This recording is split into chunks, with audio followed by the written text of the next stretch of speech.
আসসালামু আলাইকুম গাইজ, এটা হচ্ছে আমার শ্বশুর বাড়ি।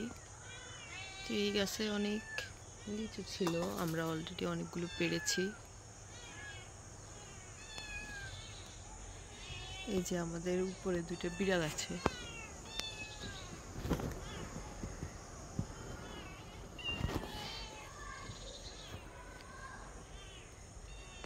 এখানে 4টা বিড়াল ছিল, পরে কুকুর একটা মেরে ফেলেছে আর আরেকটা কিভাবে জানি মারা গেছে। এখন লাস্টে দুটো বিড়াল আছে। এই যে আরেকটা, ওর নাম হচ্ছে শ্যাডো। উপরে দুইটার নাম রাখা হয়নি, ও খুবই আদুরি বিড়াল আমাদের। আর এটা হচ্ছে আমার বিড়াল, বেঁধে না রাখলে ও আশেপাশে অনেক জায়গায় চলে যায়। ও তো হাঁটতেই দিচ্ছে না, কি যে অবস্থা করতেছে। এটা হচ্ছে লেবু গাছ, মাশাআল্লাহ অনেক লেবু ধরেছে, আপনারা দেখতেই পাচ্ছেন। এখানে মূলত সবজি বাগান আমাদের।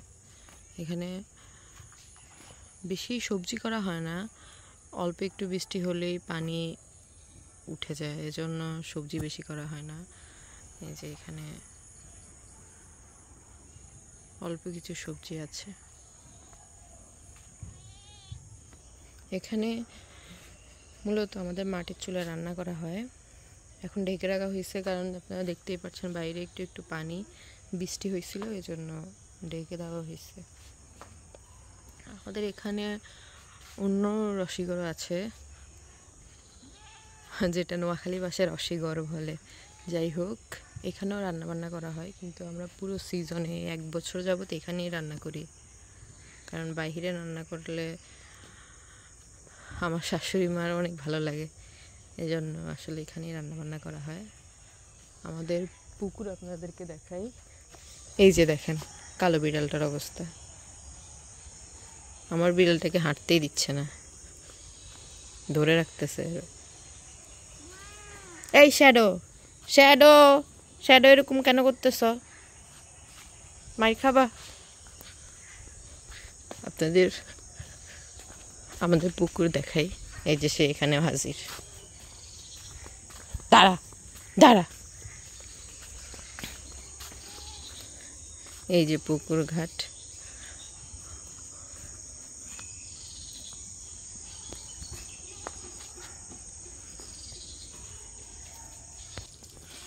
এই যে লিচু পাড়ার জন্য রেডি হচ্ছি। একটা লিচু অলরেডি পারছি। পাখি সবগুলা ফেলে দেয়, এই যে দেখেন পাখি অনেক ফেলে দেয়।